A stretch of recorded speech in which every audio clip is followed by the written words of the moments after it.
This full-grown ass man tried to tell me he didn't know how to put a trash bag in the trash can. Guess what's trash? You. What?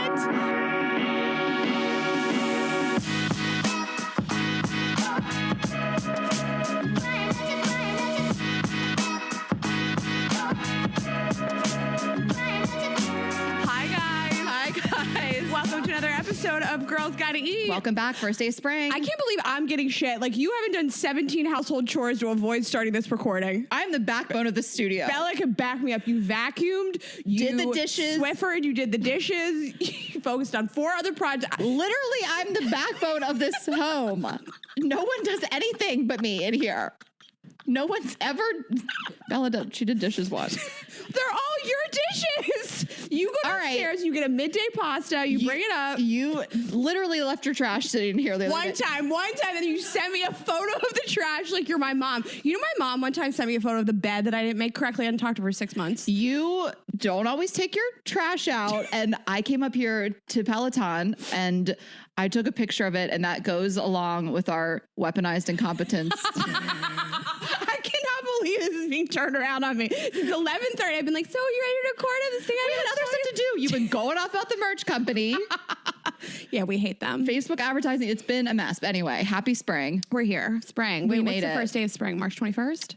I always think it's the 21st, but allegedly it's like the 20th. Whatever. Today's the 21st of the episode drop. Happy spring, guys. I feel like we made it. We made it, fam. We did it, Joe. Almost. I never told you that guy I slept with.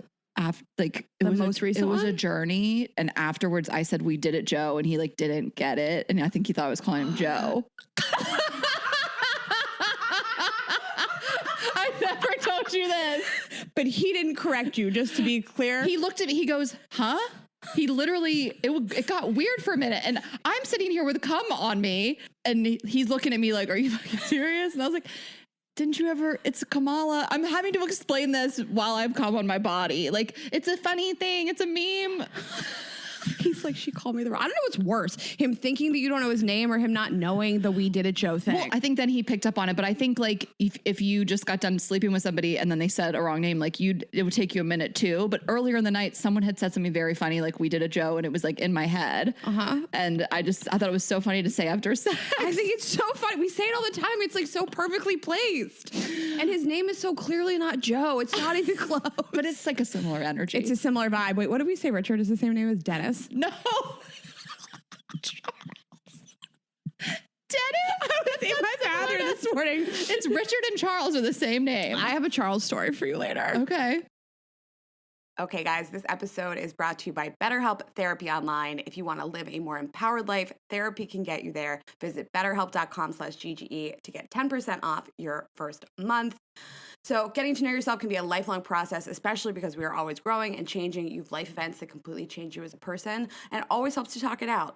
Therapy is all about deepening your self-awareness and understanding, because sometimes we don't know why we act a certain way, what we want, and then we talk through things and can help flesh out those things for ourselves. BetterHelp connects you with a licensed therapist who can take you on that journey of self-discovery from wherever you are.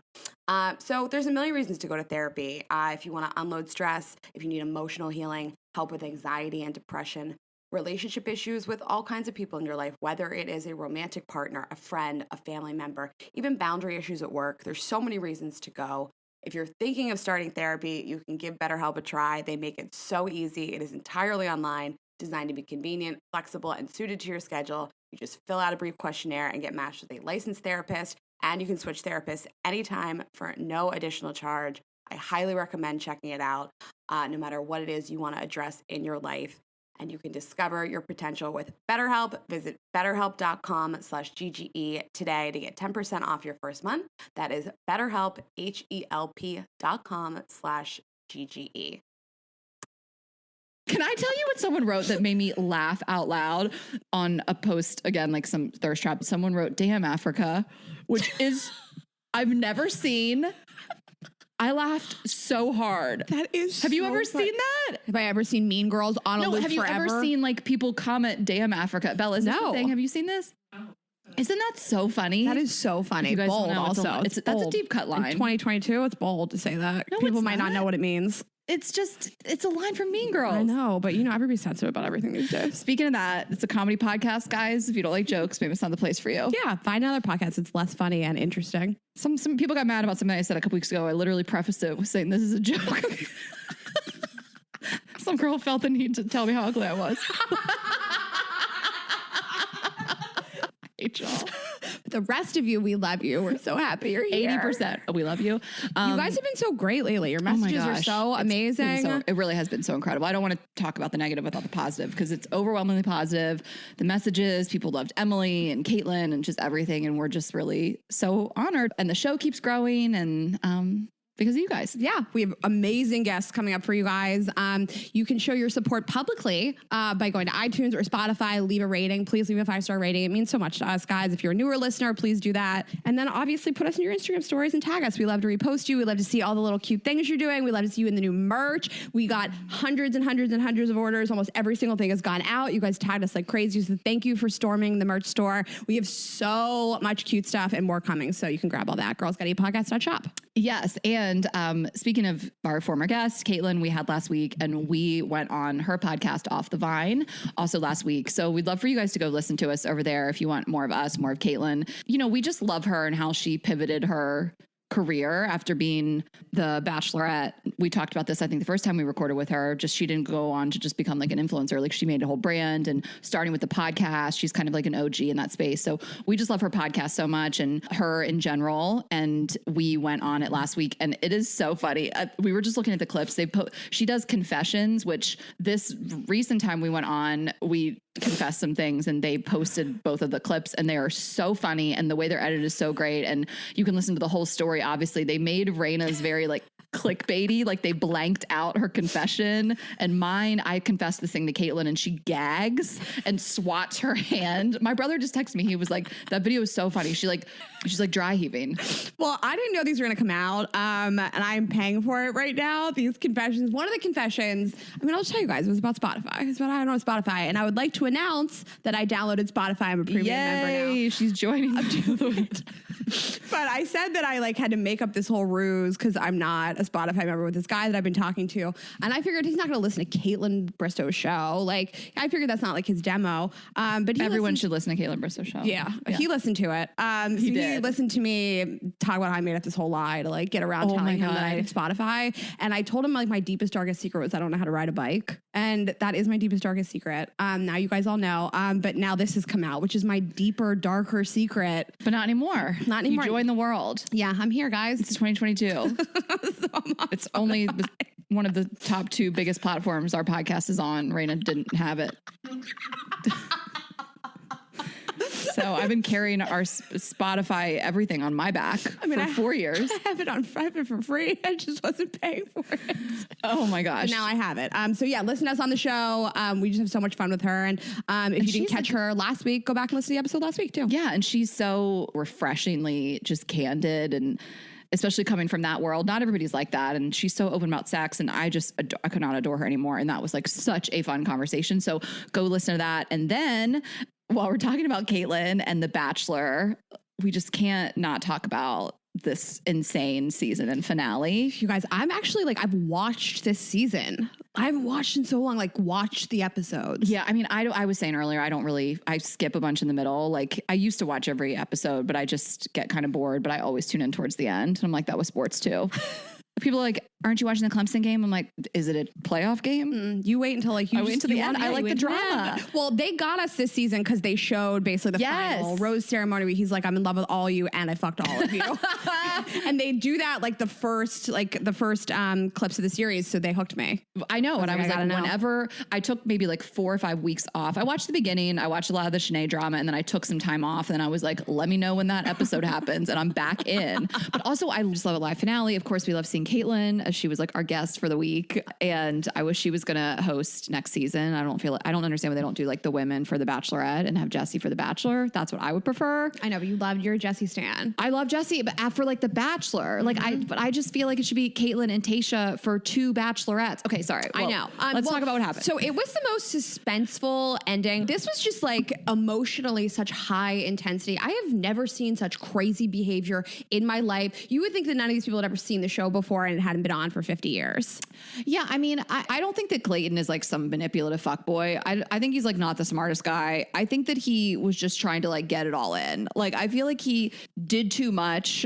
Like, I feel like he was like in an open bar and you're like, is this real? I can drink whatever I want all night long for free. And then you wake up and you have a fucking hangover and you're like, there's consequences to your actions. And like, that's how I feel. I feel like he was like, I think he had feelings for everybody. I think that he wanted to fuck everybody. I don't blame him. And it like caught up with him and it wasn't good. I don't think that there is any instruction manual for being on reality television. I don't think that people are like born knowing how to deal with this. I think that the object of the show is to come on, shop for love, find some people. And I don't think he's some like bad, terrible guy. I don't think his intentions were to like hurt all these people. But watching him tell all of them that he's in love with them, I mean, it was crazy. I just think he's like kind of dumb. And he was like, I love you. Like, he was like, I love you. Like, he did a double breakup, which was crazy. The mass breakup was one of the craziest things I've seen on television. Both of them were like, what?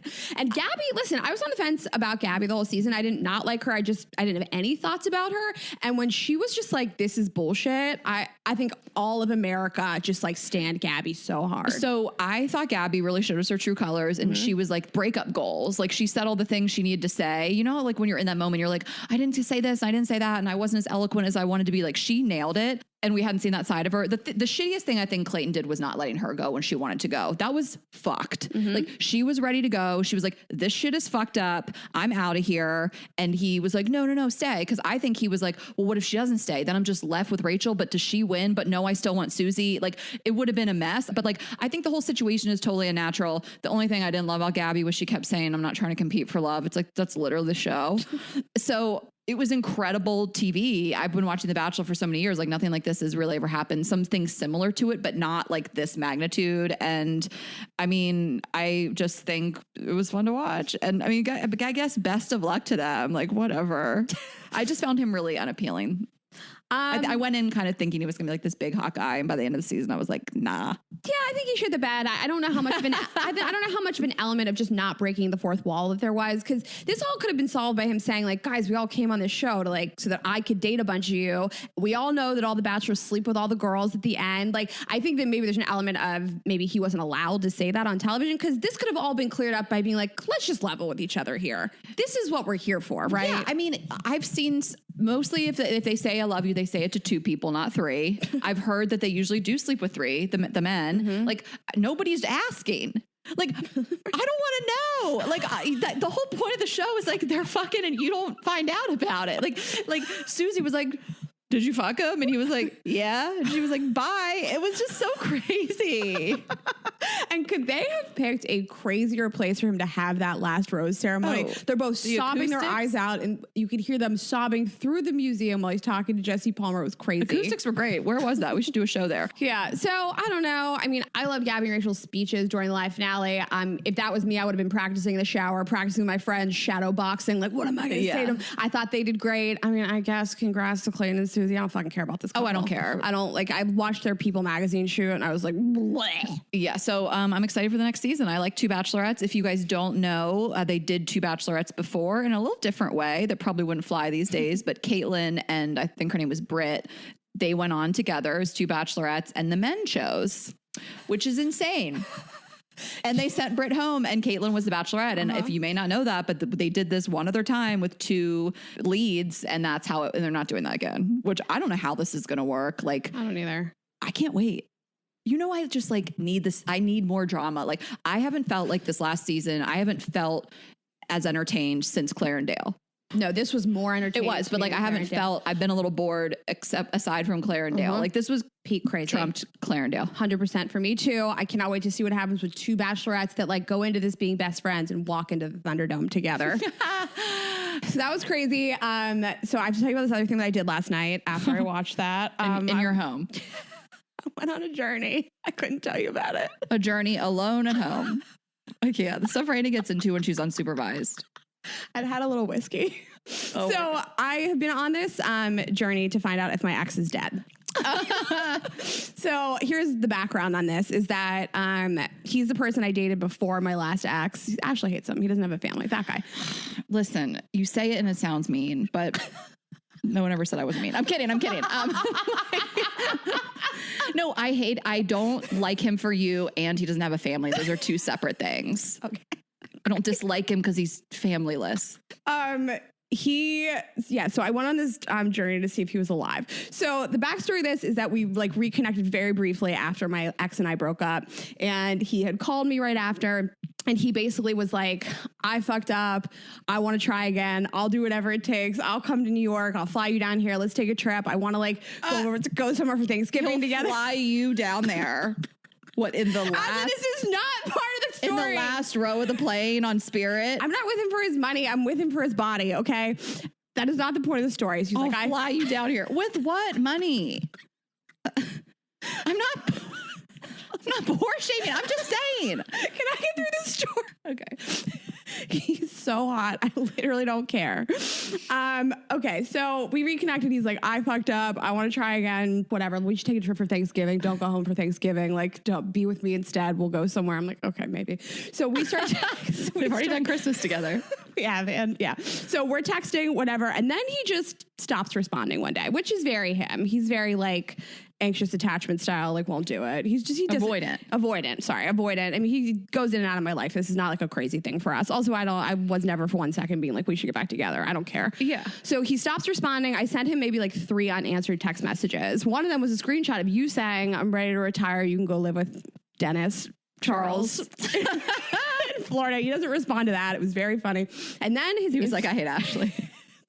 And his Instagram goes private and he never posts again. So I've been trying to get in there for like months. I've been trying to figure out, like, I've had friends try to follow him. Well, also, can I just jump in that he does some things for his work. He's not like a total loser. I just like to make fun of him, but that could get him killed.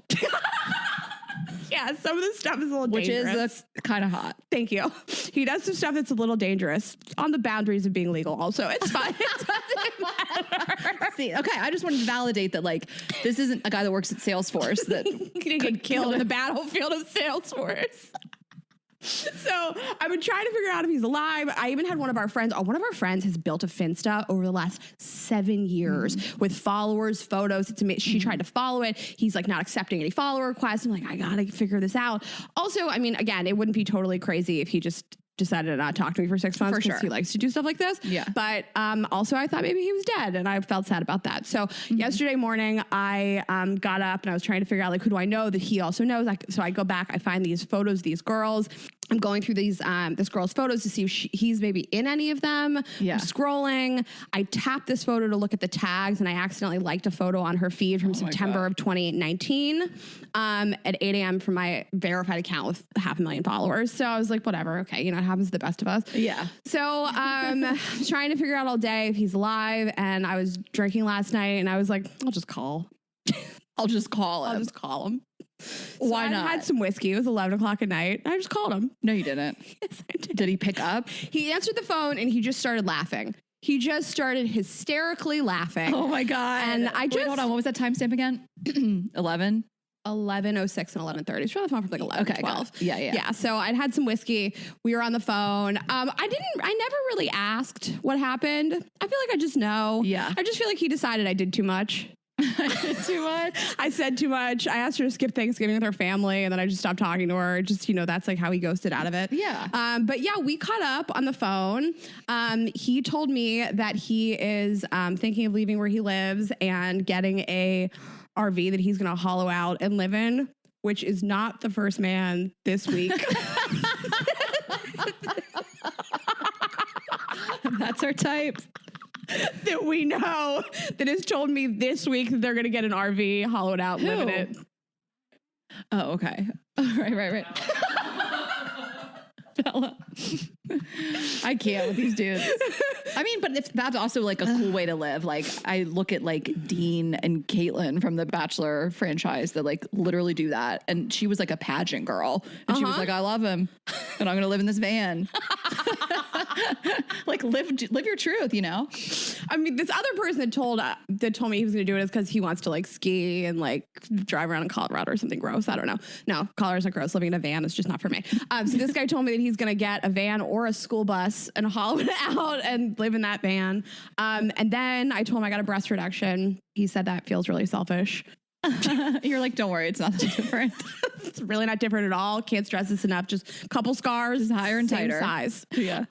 So that was the whole conversation. It never came up what happened. It just made me laugh. I was excited to tell you. Yeah, I mean, I can't believe you just called him. It's so bold. I was just also, you get to a place with certain people where you're like, I don't care. Oh my God. I don't care what this person thinks of me. 1,000,000%. And that's exactly like the fact that he picked up and just started laughing. Yeah. Because we haven't spoken since November and it's March and I'm sure he thinks it's hysterical and he doesn't care what I think about him either. Like neither of us are like, let's be embarrassed about this. I know. I like when you have a relationship like that with an ex or somebody. Like there was a guy that I dated and I feel very comfortable like flirting with him, saying stuff. Like we were texting the other day. I had seen this like thing, whatever, it's not important, but I had sent him a text and then I've dated 3 people with his same name and we were like joking about it. And I was like, thank you for not kink shaming me. Like that's my kink, his name.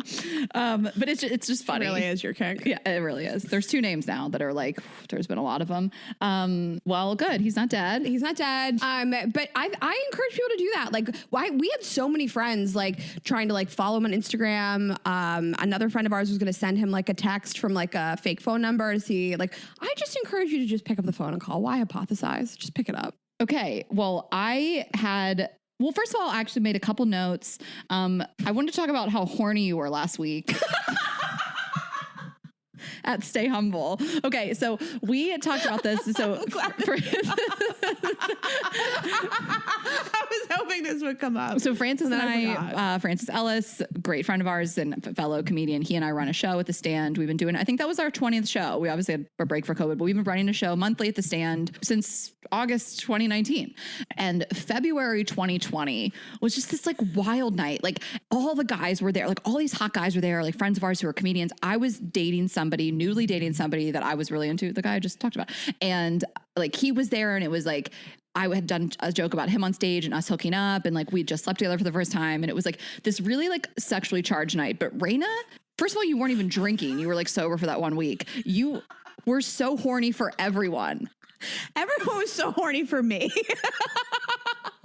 That's fair. That's mutual. And then like you were so horny and I was like, every time I looked, you were like snuggled up with a different man in a different corner of the bar. And then we got in a car on the way home, me and the guy I was dating and you just jumped out of the car on a corner. I was like, she's out. I was like, she's like, I'll get out right here. And she jumps out and she goes, have fun fucking, bye. And just slammed the door. And we did have fun fucking, but it was just so funny. And I haven't seen that energy. Like Francis and I were kind of saying, we were like, the show is so fun. We love it. The lineups are always fire and we have such a good time doing it. But it used to be like our favorite thing we did. Like it was like all of our friends would come and it was like the most epic hang and we had so much fun. And we just we're saying recently that it hadn't felt like that for a little while. It was fine. We were still enjoying it. But like, I was like, I just feel like Raina needs to be here. Like, I just feel like our friends need to come again. And so you came, Dylan came, and just people were there. And it just felt like the old times. It felt like pre-COVID. It felt like February 2020. And it was just really nice. It felt really good. But you were, again, up on everybody. I do go to a lot. I mean, I think it's so much fun. I skipped the last one because of my surgery. But yeah, I was up. There was a lot of people that night that were there in February 2020. I know. That's what I'm saying. It was like the same roster. Yeah, it was a very similar lineup this time. I couldn't even decide who to masturbate to. I don't know. I don't have a lot of new stuff in my spank bank. Just this one thing. So. Dylan and I really bonded this weekend. He came to the show Thursday and then he and I hung out Saturday night. We ran around and I was like doing spots. I had a very like, I don't need to get into all the details, but I just feel like I had a lot of like self-reflection this weekend. I had spent Friday night with Kelly, who's been on the show, and Dylan Saturday night and just kind of like talking about my dating life. And it was just like a lot of reflection. And I haven't really filled you in on everything, but it did just make me want to plug Kelly for a second, who we love. She's one of the only people we've had on the show twice. Kelly Knight, her brand is Modern Mystic Shop. And if you guys live in New York, she opened a shop in Nolita, and arguably like the best shopping part of New York. The like best street. The best street. Yeah. So 248 Elizabeth Street in New York. I mean, it's just, that is the best place to just walk around and pop into all those shops and then go to Tacombe after and get tacos. Say less. I know.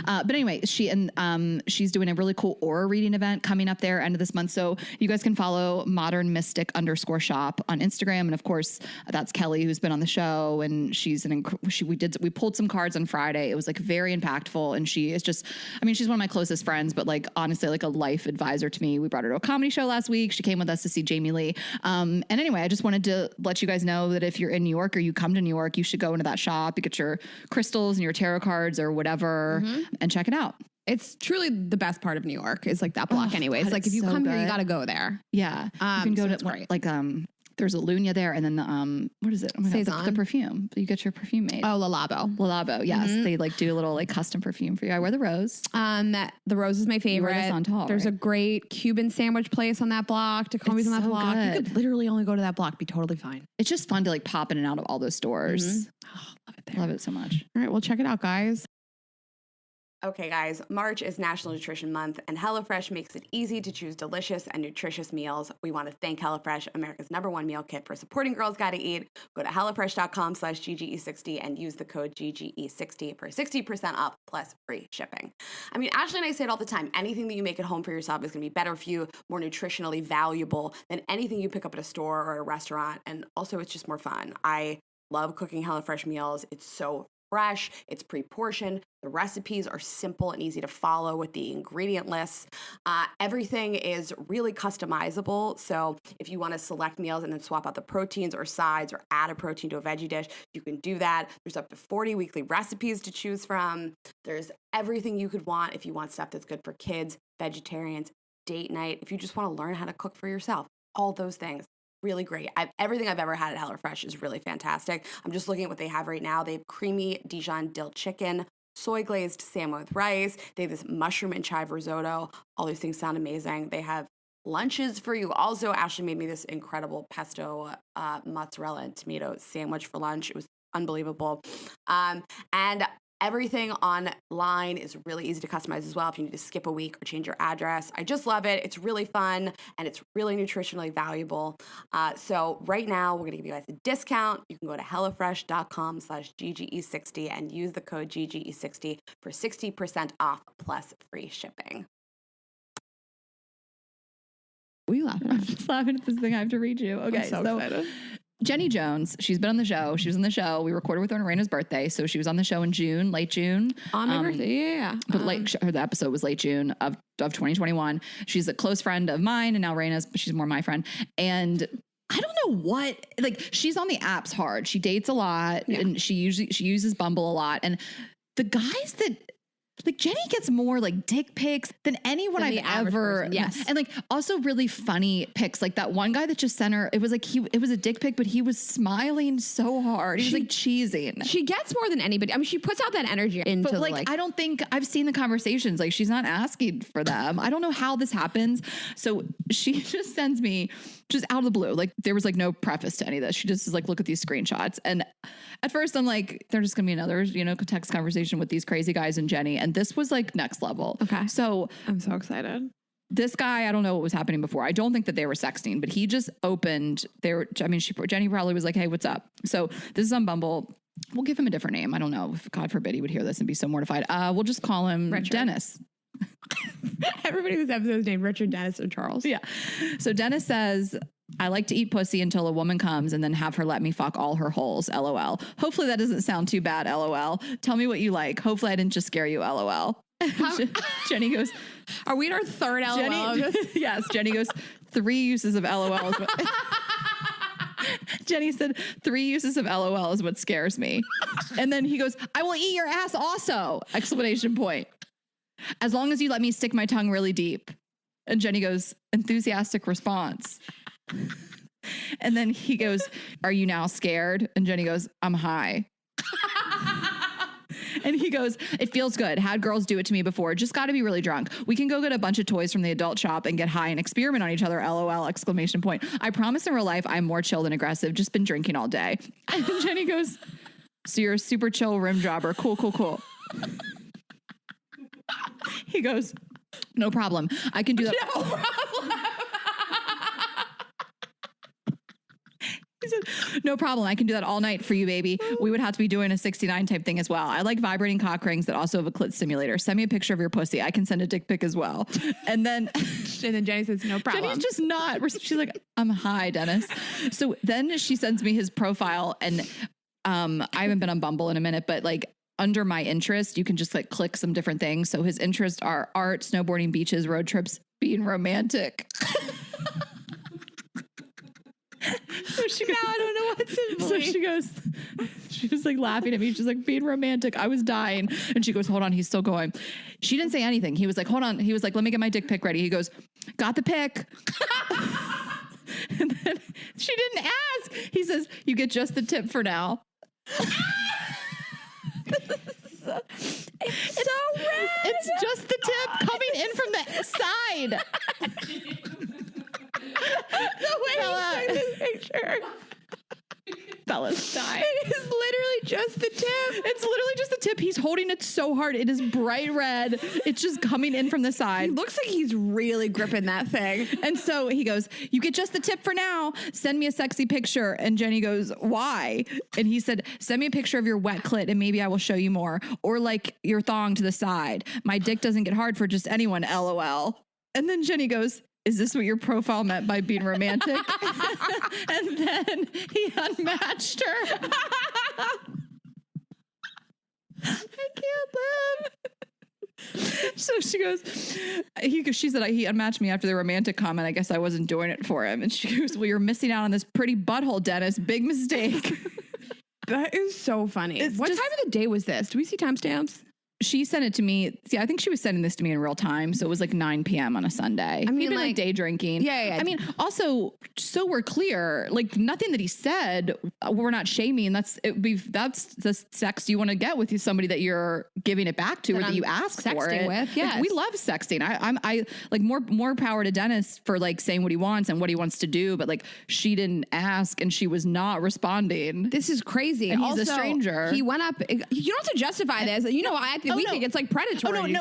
I want to be clear that like his words, I'm not making fun of. Like, oh my God, can you believe a guy would say that? I just want to be very clear. You know what I'm saying? Mm-hmm. And he sent us a list of a dick pic. But like, if that was my man and he was like, tell me what you like, I want to eat all your holes, I'd be like, say more, Dennis, you know? Guys, all I want to do is sext and have phone sex. So that's all I care about. That's all I just wanted to clarify. I just like that he ran to the bathroom and did a... Hold on. Just the tip. It's ready. This feels like Dennis had this locked and loaded. Well, that's... She didn't ask for it, and I don't like that at all. Like, it is predatory to send that when someone didn't ask, but like, it's kind of funny. Just the tip, and he sends just the tip. So funny. Actually, like, and letting this wash over me. I've never really seen that. I also like this trick for guys that don't have like huge dongers. Yeah, he was holding it. He was really gripping it. It was really red. I've like never seen that before. Oh my gosh. Anyway, I was just so excited to share that with you. That is so funny. And sometimes you never know these like where these are gonna go. And she really sticks it out. Yeah. For the comedy of it. I just love, like, another friend of ours like had slept with this guy, and she's just like single and like in her hoe phase, and she's just living her best life. But he like didn't say anything to her for 2 weeks, and then he hit her up and he was like, hey, what's up? And she was like, working, what's up? And he said, I want to see you again. She goes, I'll think about it. Like, I just loved, like, fuck you. Like, maybe if I feel like some dick, but like, I love the like dry responses. Like, they just crack me up. Like, sometimes if I'm texting with a guy like I don't care about, like, I will just write responses that I think are funny to me and that I can share with you. Like, I'm entertaining myself. Yeah, 100%. This is what I like to do. It's like, we're done with the interaction between us. I'm just trying to entertain my friends. So on that note, I did want to give this update. I told you guys about this so many weeks ago at this point. This guy that I had met in Austin, Short Zipper King's friend. That's how you guys would know him, obviously. And he had said, do you want to get drinks when we get back in the city? And I had said yes. And then he didn't talk to me for 2 weeks. Then he hit me up and was like, hey, let's get drinks in 10 days. On a Monday. What Monday day was at that? midnight. Monday at midnight? Okay. So I never responded, and update that he told somebody, it got back to me, that I ghosted him. It's funny that guy, do you think he believes it? Do you think his experience with women is so thirsty that he feels that? I think he thinks he did nothing wrong. I think that's men in New York. Like, he took 2 weeks to hit me up, and then I don't think he thinks he did anything wrong. And I'm not even saying it was like that egregious. I just didn't want it. And that's not how I like to be communicated with. So I thought that was very funny. He told somebody some things that I ghosted him, which I just thought was hysterical. And then last weekend, 2 weekends ago, which was a month from the last communication, I just sent him a ghost emoji and said, we should get drinks. and like, hey, the ghost emoji is also like, hey, it's what's so up? Cute. It's like, it has like one black eye. And he just said like, LOL. And then I didn't say anything. And then I was like, just wait. And then we were at dinner, and it was like a few hours later, he goes, so when are you free? When did you respond? 3 a.m.? No. So he wrote, when are you free? And I said, I'm free this week. And then at 3:07 a.m., okay. And then nothing, which again, like, I don't care. I don't even remember that guy barely at this point. We had a very short interaction in January, but like, I just sometimes like to entertain myself. Like, yeah, that's what we're doing. It's funny that I heard through the grapevine, he said I ghosted him and I'm going to send him a ghost emoji. I just think so many people act so shitty, and instead of like getting in your head about it, not you, but everybody, like instead of getting in your head, beating yourself up, oh, I didn't, it's just funny. It's funny. It's just funny. This behavior is crazy. Why not fuck around with him a little bit? And like that guy, I mean, again, I'm not going to date that guy. I would go out with him though. I'll get drinks with him. I feel like he's going to resurface now in another month. He's hot. You got to do it. He's so hot. He's so hot. Yeah. You could lick that guy's butthole. You know that guy's a pristine butthole. You think? Yeah. He keeps it clean. Like me. I think he has a beautiful butthole like me and Jenny. Do you have a beautiful butthole? Do you ever look at your butthole? Oh my God, Raina. I've been thinking about it a lot. You guys should see her right now. She's like looking at the ground. Your hand is. I can't. I'm not going to say all this. Like I'll talk to you about it offline. But like, you're going to talk to me privately about your butthole. An interaction recently with somebody has made me really just make sure. It needs to be like. I mean, I think it's fine. But someone was like pretty up close with my butthole recently, and they said something not nice about No. Everything was great to them, but it got me thinking like, them kind of bringing up that like I was really up close and personal with your beehole had me being like, oh, I hope it's everything, which is, I don't think there's anything like the only thing that I wouldn't like is if my ass is like really white.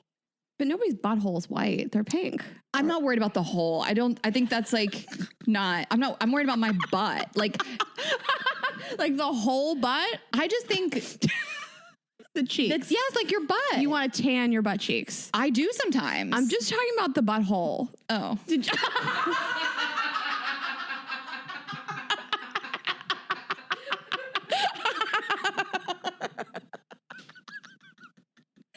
Listen, my butthole is talking about the cheeks.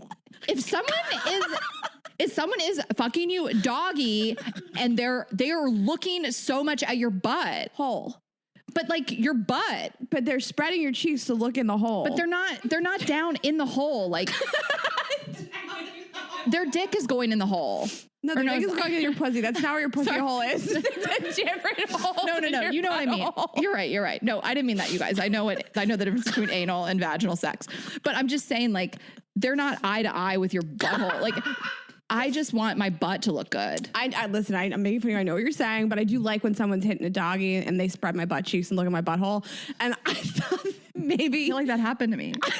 I thought that maybe this happened... You started thinking about this because somebody told me I had the nicest butthole that they'd ever seen. Someone told you recently you had a nice butthole, yeah. The nicest. No one's ever said anything about my butthole. I've never heard any comments about my butthole ever. And you know what? It made me want a 69.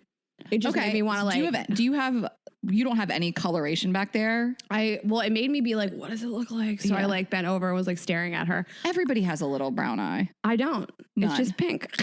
It's just a nice little baby butthole. That's interesting. It's not brown. I mean, I'll show it to you later. Yeah, I mean, I like my butt, but I mean, I have that like weird little divot because I fell on the steps, and I just don't like. I just want to make sure it like looks good for next time. You want to spray tan your butt cheeks. It's not so. What I do is I just do.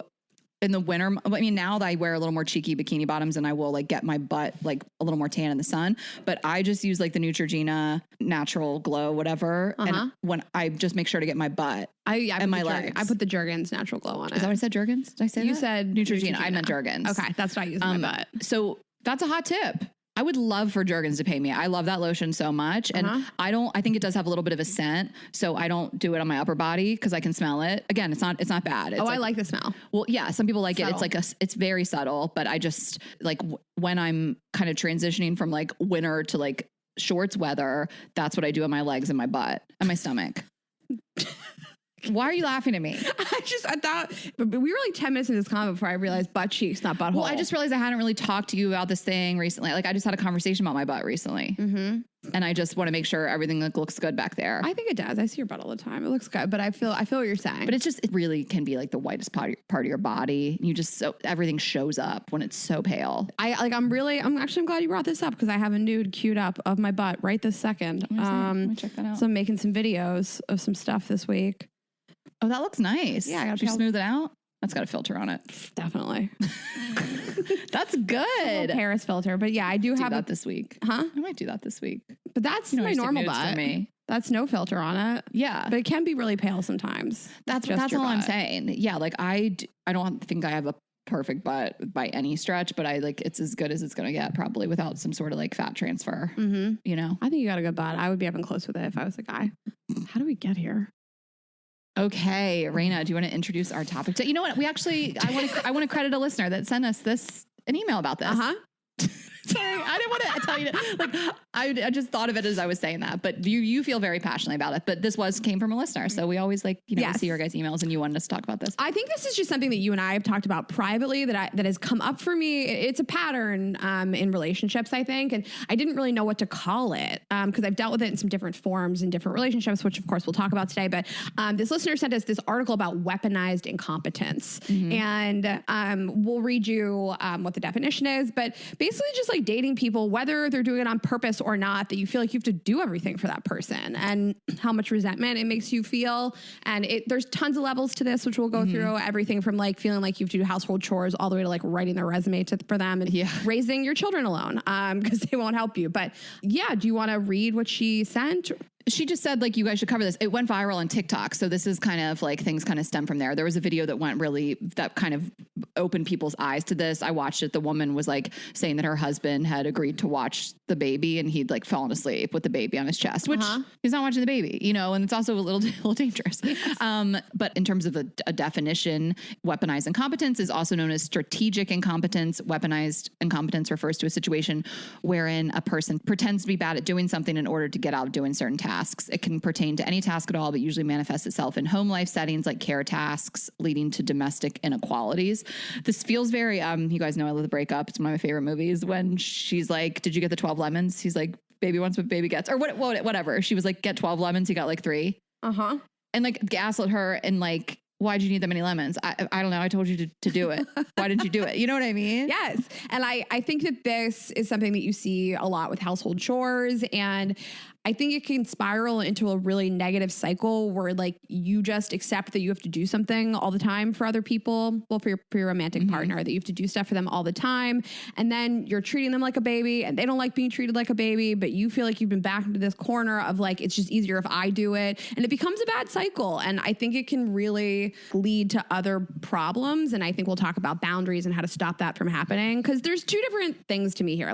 Weaponized incompetence means they're doing it on purpose. They're acting like they can't do these things. Yeah. I think everybody knows this. You guys are smart, critical thinkers, most of you, but it doesn't mean that they're incapable for some reason. We know that everybody's a different life experience. We know that people have special needs. They could have a disability of some sort, physical or mental. And obviously that's not what we're discussing here. And we know that people that are in relationships with somebody that may not be able to get through the world as easier as someone who doesn't have some sort of challenge, you deal with that within your relationship. And that's not what we're discussing here. You're perfectly capable. You can do it. You just don't want to.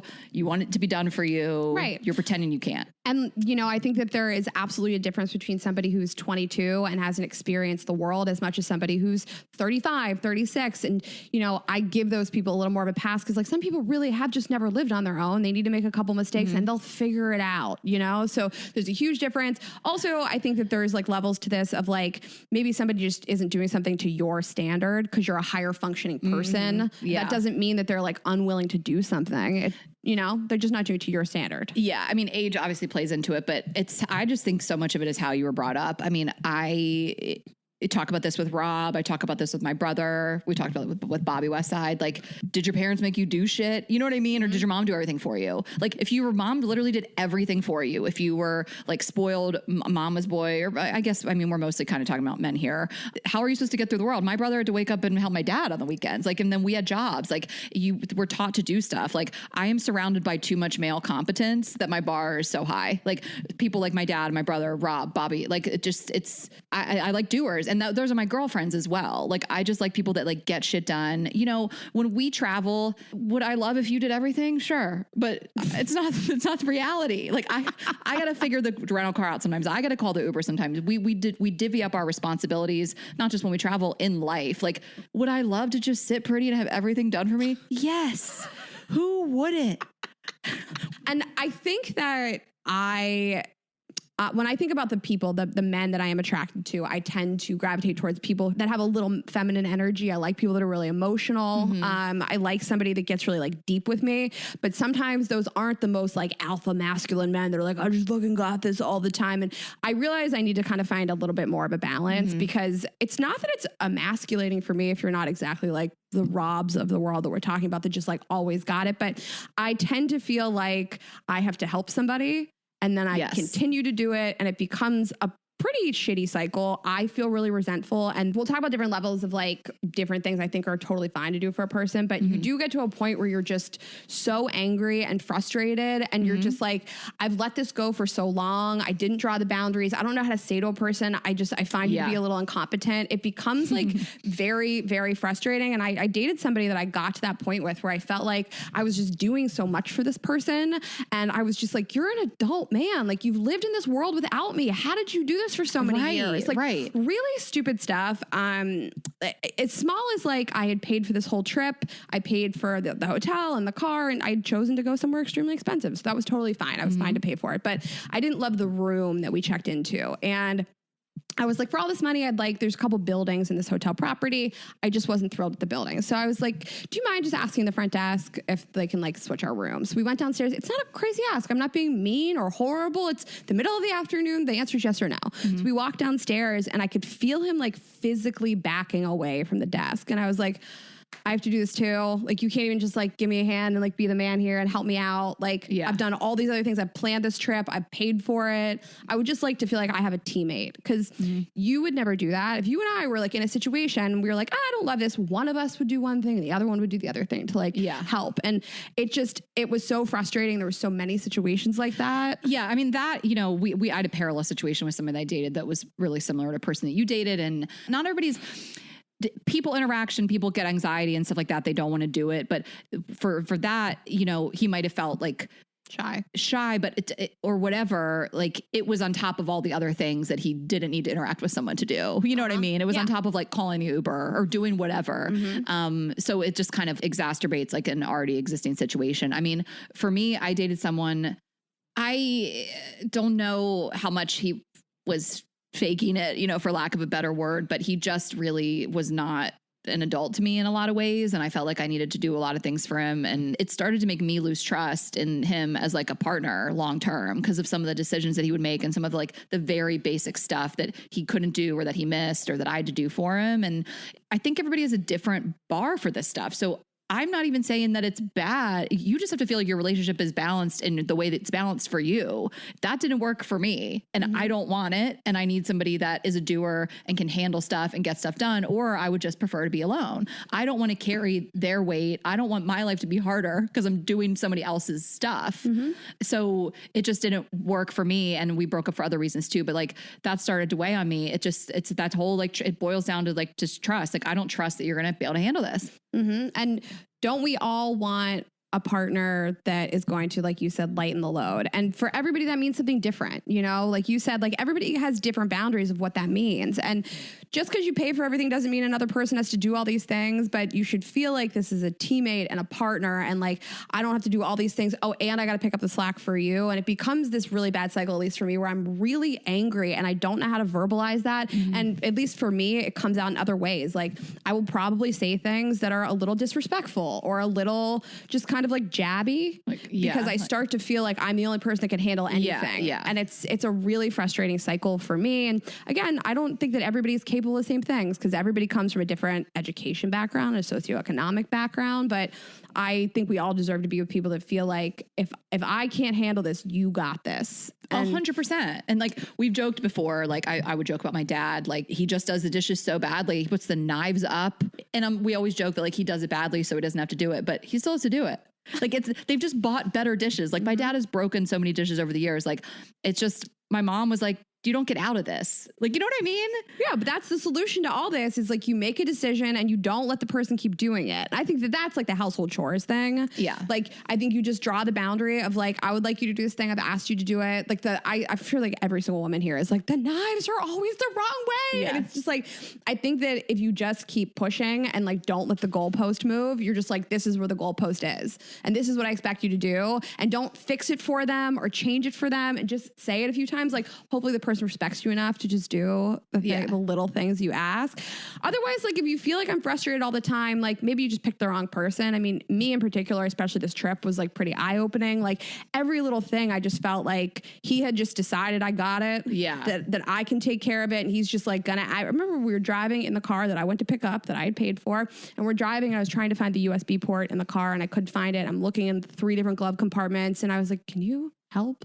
Right. Because I'm driving. I'm swerving all over the road while I'm doing this. And he doesn't flinch to help. And he opens up one of the glove boxes and he was like, oh, no, I don't see it. And I was like, could you maybe find it? And then we like got to a gas station. I went to go to the bathroom. I left the keys on the seat and he came in to the gas station, didn't bring the keys. Like all these little things, I think he just felt like Raina's got it. Raina's taking care of it because I had allowed the relationship to spiral into that. Mm-hmm. And I just was really at a point where I felt like this was so far out of control. He's a wonderful person. I don't know that he's like the most I got this kind of guy. For sure. I wanted to just talk about this book really quick that I feel like is so important to the conversation. So it's called Fair Play by Eve Rodsky. And I think she mentioned the TikTok viral video. She mentioned this. This is way more for wives and mothers. I would say mothers. But I think it can be impactful if you're just married with no kids. But really, if you're like running the household. And I just had to say some things that like, so this is like, I feel so happy to plug this, especially for any moms out there that are feeling overwhelmed. Like it's going to change your life. Like it truly, I read the intro last night about this woman and she married this guy and everything was pretty great in terms of like them living together until they had kids. And then it's so much like they call it the she-fault parent. Like a woman just kind of has to be like the parent, the mom. Mm-hmm. And like, it's not a lot of times men like think they're doing stuff but they're just not. And the book is so great. There's a whole like strategy and like kind of game you play. You guys just got to get the book. I'm not going to run through all that today, but it just is like so impactful. And a lot of things just need to be like brought to the surface that you're doing. So they talk about invisible work, which is kind of like behind the scenes stuff that keep a family and a home and a family running smoothly, although it's hardly noticed and rarely valued. So like some of the stuff is a matter of like letting your partner know you do this stuff. Mm-hmm. Like you guys can read this and every relationship is different. I feel like especially in a marriage, especially if you have children, like you're pretty open about this stuff. You can literally like present them with a list. Like here's all the shit that I do. Uh-huh. Take a look. I know you never thought about this, you know? So a lot of it is just like expressing that these are the things I do. And these are the things I can need help with. There was something that I dog-eared this page. It says that she says that my interviews with all types of husbands and fathers revealed that most men respond positively to a direct approach and explicit and collaborative requests for help. So instead of giving me the I'm so disappointed or I hate you stare as she folds the laundry, I'd rather my wife just ask me for what she needs, offered one person. So I think that also goes without saying. I mean, I use that example when I was with my ex and he was just over a lot more. So there was just a lot more dishes, you know what I mean? And so I was like, can you help me with the dishes? These are your dishes too. I obviously asked in a nice way and I never really had to ask again. So yeah, he wasn't like, I don't know how to do dishes. I'm just a stupid guy. Like that wasn't the case. But this just, if you are married, especially if you're a mom and you really feel like you're doing it all, you got to get this book. And I just think it's like such a game changer. So I think that's like different than people that are just like dating and feeling like you have an incompetent partner, but just wanted to plug it. Well, we asked our listeners to like give us some examples of like weaponized incompetence in their relationships, and household chores come up more so than anything else. And I think to me, at least, it's the easiest thing to solve because it's just like you can name it. It's a thing. You can say, I need help with this. We both work full time. We're both getting up in the morning and going to work. You have just as much time in the world as I do, but I also do these things for you to make our lives better. Yes. And it's not fair to me that you don't help me. And maybe you think it's fucking stupid that I want you to put the knives the other direction in the dishwasher, but it's for your safety and I'd like you to do it. So like, let's just make it a habit. You know, it used to make me feel crazy. Like when I had partners I lived with that like would just fill the sink up with dishes and they wouldn't even put water in the dishes. And I would be like, okay, I don't even need you to do them. Just put some water in them. And household chores should just be something that you feel like you have a partner in. And I hate this excuse of like, well, I'm just a dumb guy and I don't really get it. And it's just like, I don't appreciate that. I don't think that men are stupid or incompetent. I don't think that men don't know how to do stuff just because like I'm a woman, I'm better at like vacuuming and doing the dishes. Like, I hate that excuse. I think it's a crazy cop out. And I don't believe it either because you existed in this world without me. I feel like this does have to come. Like a lot of this is how you're brought up. And I know even like friends I had growing up in high school and stuff, their moms did everything for them. Mm-hmm. Like, I think there is certainly a type of man, again, we're talking about heterosexual relationships. This just feels more like a male thing, but this can go in any relationship. This can be in lesbian relationships. This can be two men, like what, of course, like it just goes without saying. So I just want to make that clear. But someone who grew up like totally their parents did everything for them. Mm-hmm. And then you go off to college and you just kind of like float through. I mean, think of like the frat houses and the boys that lived together in college. It was fucking disgusting. Yeah, well, that's why I said in the beginning of the episode, that's a different And then thing they go out into I know, but then they go out into the world and like, maybe then they had a partner who did do all this. Mm-hmm. And maybe then they had another partner that did do all this. I mean, you could just end up with a person who someone has done this for them forever. And I don't know that I want to be the person to change that. Like at my age, like I need a guy is a doer and can get shit done. And then like we work together. Yeah. I'm not interested in it. You know, I think the household chores thing, again, it's an easy thing to just address and ask somebody to please change. In general, in life, if I feel that you can't accomplish things, I think that I was much more kind about these things when I was 24, 25, 26. Mm-hmm. I had a partner who like, I helped him write his resume and his cover letter and I encouraged him to like explore different jobs. And I thought about this a lot when we had, thank God I get to bring this up, Nedra Tawwab on the show. With our boundaries episode, we talked to her a lot about like drawing boundaries with a partner and doing something for them versus sort of like leading them to water and leading a horse to water and letting them drink. I did a lot for that partner that I think like in the end, he kind of resented me for it because it was like, these were my decisions. It was me pushing him rather than me making kind of a suggestion and then just backing off. Mm-hmm. And I wasn't good at that when I was a little bit younger. And I think that I'm such a fixer and I am pretty high functioning. I can fix a lot of problems. I rarely have an issue that I don't have a solution for. That's how I like to function in the world. Mm-hmm. But I think that as a younger person, I was more inclined to do something for somebody else rather than saying like, hey, here's the way you should do this and letting somebody do it for themselves. Yeah. And I think at this age, in my mid 30s, I'm not interested in a partner that I need to do those things for. Just day one, red flag right off the bat. I don't want to help you. I mean, I don't want to help you. Listen, I love you and I'll give you advice, but I'm trying to get better at it. And I like had a situation with somebody I was dating who like was bringing a pet to an airport, and my inclination was to ask this grown man, like, hey, did you check with the airline to see if you could like bring a pet on the plane? And then I was just like, you know what? I'm not going to ask a grown man if he managed to set up his travel plans correctly. I'm not going to be that person. Sure enough, he got to the airport. He couldn't bring his pet on the plane. He had to change airlines. It was like this whole thing. And so for me, that was a red flag early on, like what is going on here? But I was proud that I didn't like get in there and be like, can you do, because I don't want to treat somebody like an idiot. I want to give people enough rope to hang themselves. 100%. And again, I also think people can change. Like that's just because you grew up with your parents, your mom picking up your socks and doing every single thing for you does not mean that you can become a fully capable partner. You know what I mean? You're not doomed, but you know, so just keep that in mind. And I think that if you have somebody that's willing to learn some of these things, if you feel like they genuinely, I mean, we're talking more about the people that again, like the weaponized incompetence, like you actually can do the stuff you're just choosing not to. I feel like I have so much to say based on what you just said. So there is this article in the New York Times. This was from 2015, but it was actually, I think it was cited in the book Fair Play. And the article is called Men Do More at Home, but not as much as they think. So, which is so much like, I did that. It's like, oh, but this one guy in the book was like, I cook dinner every night. It's like, do you plan the menu? Do you go grocery shopping? Do you like, you know what I mean? It's like, you do the most minimal thing when someone is behind the scenes doing literally everything to set you up to cook dinner. But I love this one article. They were talking about weaponized incompetence, and the author of the book, Fair Play, Eve Rodsky, had said she thinks the phrase is brilliant. She noted that another professor of psychology, Darby Sachs, calls weaponized incompetence male malingering. And she said Rodsky, again, the author, went on to say that advice for women to lower their standards or stop doing unnecessary things is not only infuriating, but it is dangerous.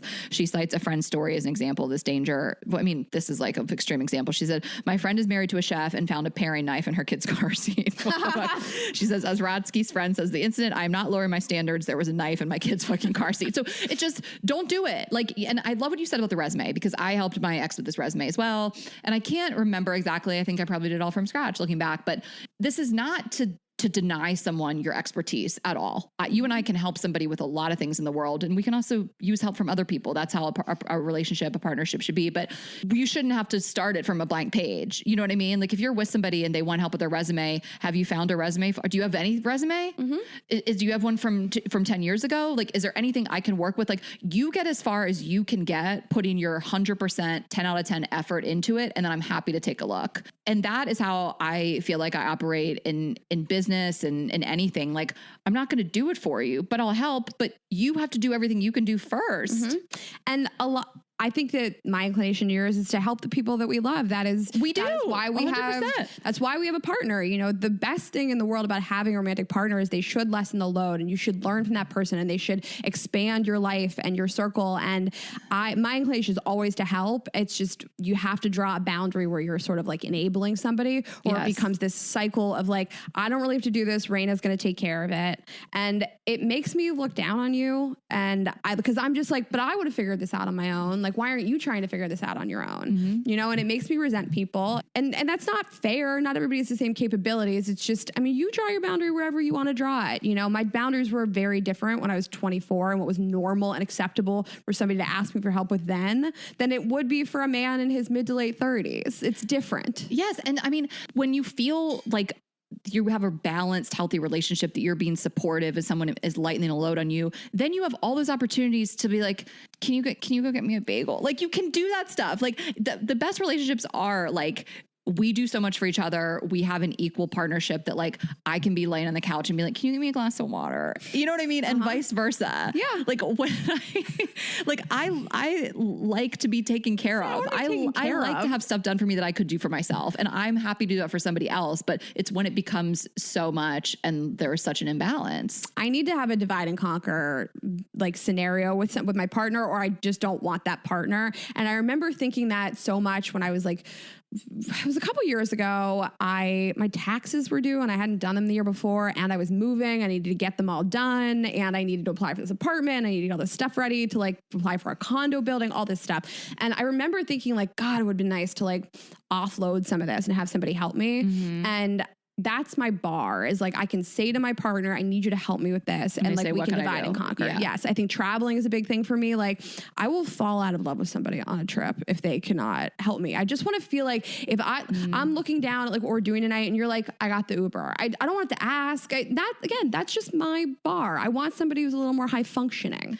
I know. Oh my God. It's so true. Like, I remember this massive screaming fight on the street I had with my ex, where we had like left the Starboard and Dewey. And there were like no cars, and like, I was desperately trying to get an Uber or figure it out. This was also like years ago, just less Ubers in general in a small town like that. And I remember like panicking, like, we're going to walk back to Matt's house. You know, it's like 3 miles at that point. Like, I was like, it's dark, it's late. Like, I don't know how we're going to get home. And he was like, just texting with his like friend. Like, he was like texting with a guy friend, like just giggling on the group chat. And I was like, oh my God, like, how I'm very noticeably, because I'm saying so, stressed about the situation. Like, how is your inclination not to use the phone in your hand to help me too? Mm-hmm. Like, I like lost it on top of like all the other issues that we had. But I mean, it's extremely frustrating. And I want to feel like, listen, you're not going to operate a crisis all the time, but I just want to feel like if I need help, I got this. And you and I, like, I think travel really well together, because like one person's just doing a thing while the other person's doing it. And I would never have the audacity to just fuck off while you were trying to deal with something. I know. I just wouldn't. There's a ton of examples in this book. This one woman, she like was going on the ski trip, and the build up to the story was how important it was for her to be able to ski with her skis. And they just didn't come off the plane. She had checked them as like oversized baggage. She never got her skis. And so they land on the ski trip with their family, and she's like freaking out. She's like, my skis never came off the plane. Like, what are we going to do? And her husband's like sitting there eating popcorn. Like, that's crazy. Like, can you imagine? Anybody I know that I'm close with would spring into action. Like, what can we do? How can I help you? And that's not even a like, how can I do this for you? It's like, how can we work together? What can we do? How do we divide and conquer to try to get your fucking skis? Even if you can't get them, even if you just have to like, well, okay, well, you do this. Let me go over and talk to the airline. Like, I mean, it's just the traveling thing. I mean, Rain and I talk about this all the time because we travel together all the time, and we've traveled with people that we've dated. And it's like, there is nothing more telling than like the travel. Yeah, because that's when like all these problems that you didn't plan for are always going to come up. And I just need to know you got this. Yeah. And I think you just need to identify what your boundaries are and like what you think is acceptable and normal. Maybe you're the kind of person that's just like, I'm the highest functioning person in the whole world and I don't need help. Yeah. I don't want help. I'd rather them just like be hot, hang out, fuck around. That's great. If you feel happy every day. I look back at like these two very significant relationships in my life and I felt angry all the time. And I try to think about like, how did I lead that person? What was my role in this? And I think the first time around, definitely we were just young. He was even younger than I was. And I just did too much for him. I just like really pushed him. Right. Like truly like the enabling, like you mentioned. I enabled it completely. It became this cycle of like, he didn't even have to do anything because I would just take care of all of it. And that was really bad. And then this next time around I did less, but I still felt in this other relationship like I was just, I don't know, the amount of advice I had to give this person, it just didn't feel like I should have to do that with somebody this age. And I felt like I was mad all the time and frustrated. It's a really hard thing to communicate to a person. And I do wish I would have, I wish I would have found a way. I think so much of this show is just like, here's these mistakes I made and how I would have like made them better. And, most people, I don't think, weaponized incompetence, I think, is the term means they're doing this on purpose. Neither of the people I'm talking about did this on purpose. I just think I let it spiral. I think that if I had just stepped back a little more. Like some of the stuff was basic that they could have done. Yes. Like, where's the line? Like, because I don't think so many people that are weaponizing their incompetence are like literally sitting there like, how can I get out of this? Like, Totally. At what point does it come part of your subconscious? Like, you could do that. You could get the aux cord out. You could do this thing. You physically could do it. You mentally could do it. You emotionally could do it. If I wasn't here, you would do it. Yes. Like, if I wasn't here, you would do it. Like, again, the people that I surround myself with are problem solvers. They're critical thinkers. They're doers. Like, a problem solver is like the kind of person we will always have work for us. We will always be in relationships with for here on out. Bella's just an icon. Like, if every guy we date could just be like Bella. Actually, Bella's height and Bella's abilities.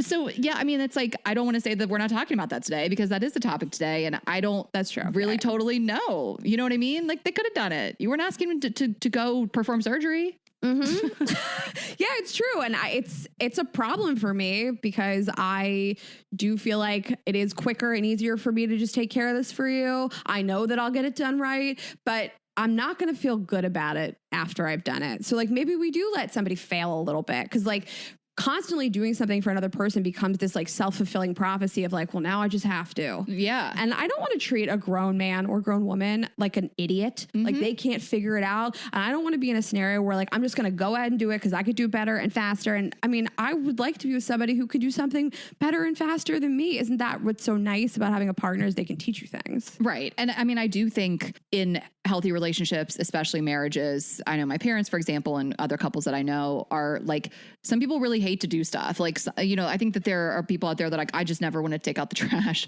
or I never want to do the dishwasher. Like, and that's a matter of sitting down and like divvying up like what needs to be done. And I mean, I think again, like this book is a game changer and there's things like that. You have a dog, like you're like, well, I need you to help me walk the dog more. Like, these are just open conversations with like the actual tangible stuff that you guys are doing around the house or when you're together. But the other stuff's a little more difficult. The other stuff is just like, I want you to be more functional in the airport.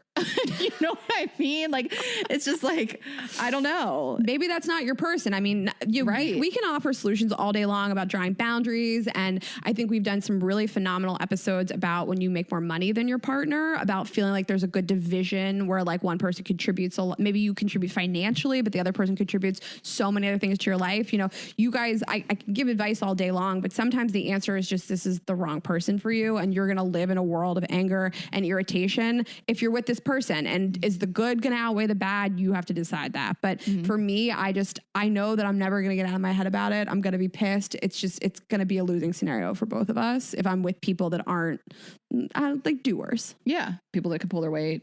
again, like I want to just, I feel like I just want to button myself up from saying like, it doesn't matter if you've paid for everything. You just want somebody else to contribute. And if I pay for a whole trip, I'd like you to look up a couple restaurants in the area. I'd like you to some ideas of what you want to do there. I want to feel like you appreciate what I've done for you, or vice versa. If somebody's going to pay for a whole trip for me, I want to say like, I've researched this whole area and I found all this cool stuff for us. And I like booked tickets for this and this could be fun for us. And you just want to feel like somebody else is contributing a little bit. Like it's just, you don't want to feel taken advantage of. I think it's important to draw the boundary and stick with the boundary. So I think that like a decision that you can make for yourself is like, I'm not doing XYZ thing anymore. You communicate it and you don't change. I think that's really important. Like if you say like, I will continue the dishes, but you have to put water in it. I will ask you 75 times to do it. You have to do it. I'm not going to keep doing it for you. I think that's like the trick to changing this behavior with somebody. And if they truly won't, and if you feel like I can't have this conversation 75 times, then I would reevaluate the relationship. You know what I mean? But a lot of this I think should be communicated, and then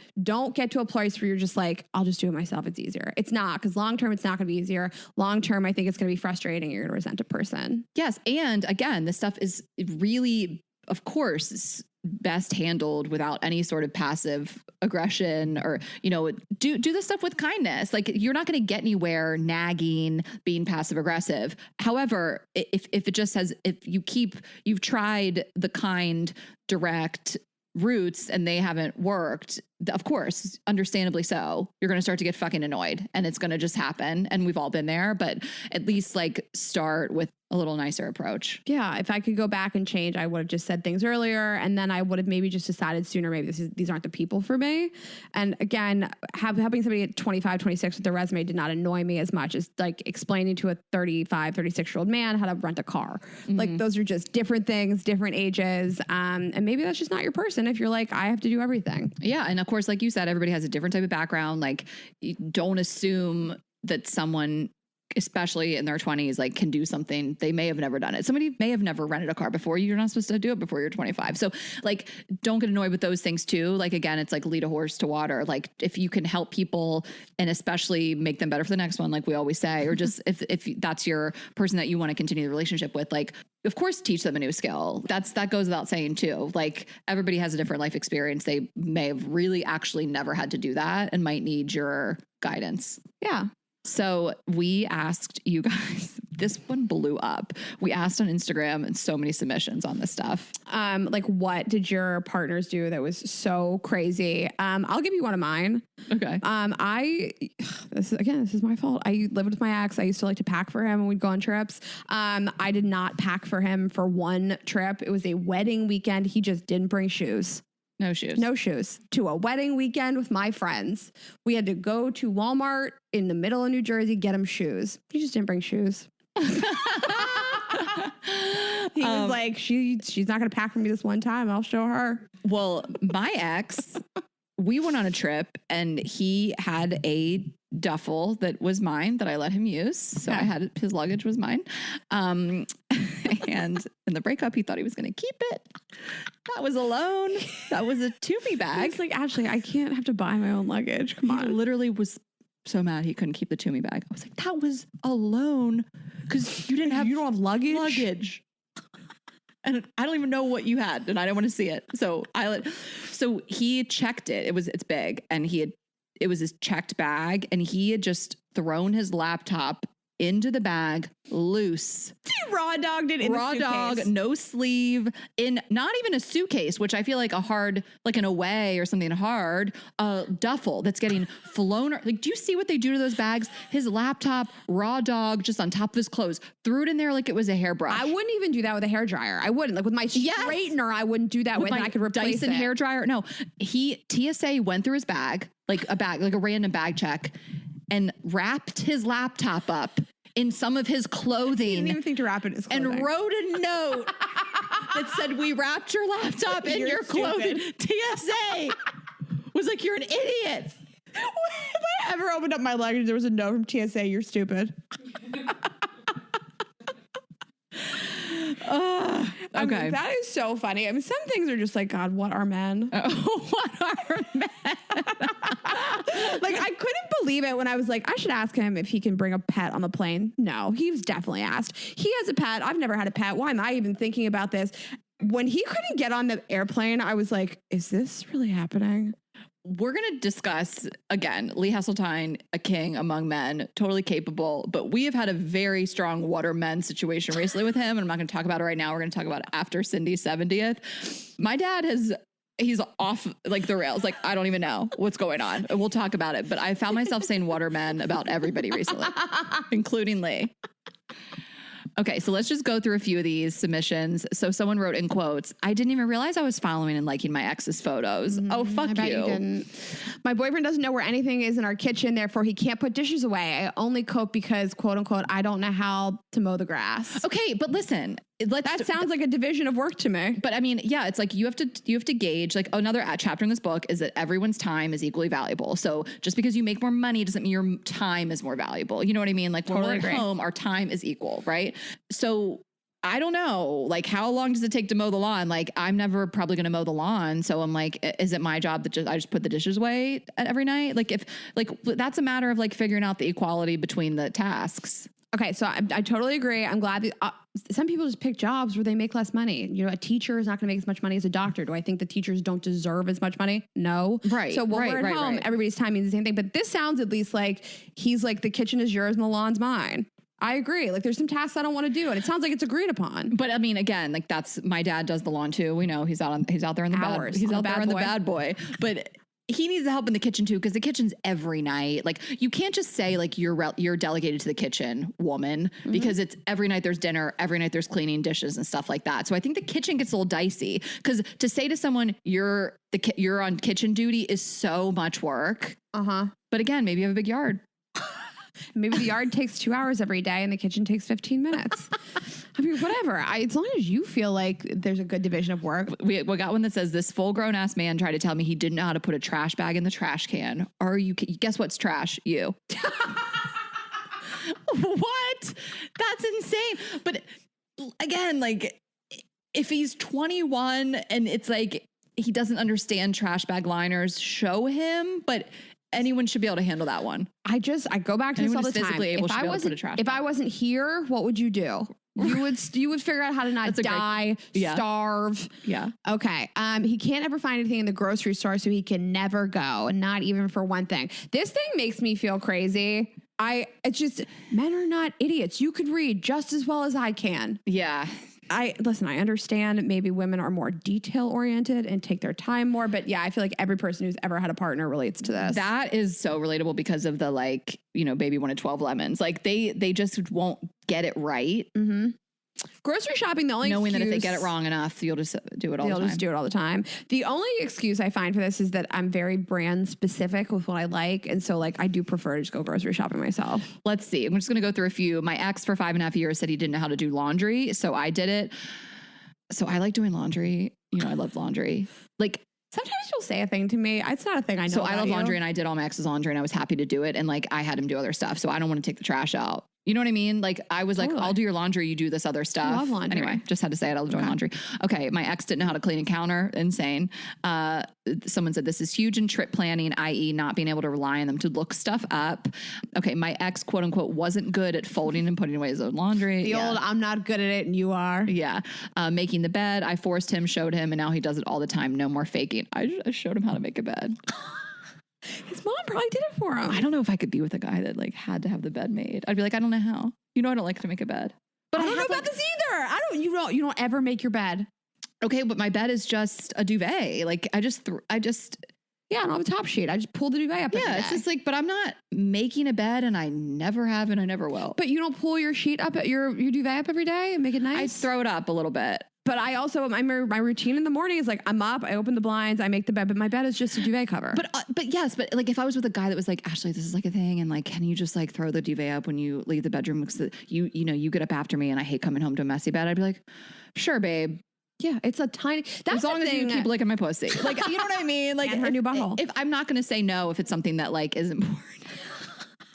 That's the thing I think is the most frustrating about so many of these things. It's like, it's a very easy fix. It's just as easy for me to do it as it is for you. Like, I just want you to do it. Just do it. Just do it. But if I was dating somebody that was like, I leave and go to work and you're home and I need you to make the bed military style, I'd be like, absolutely not.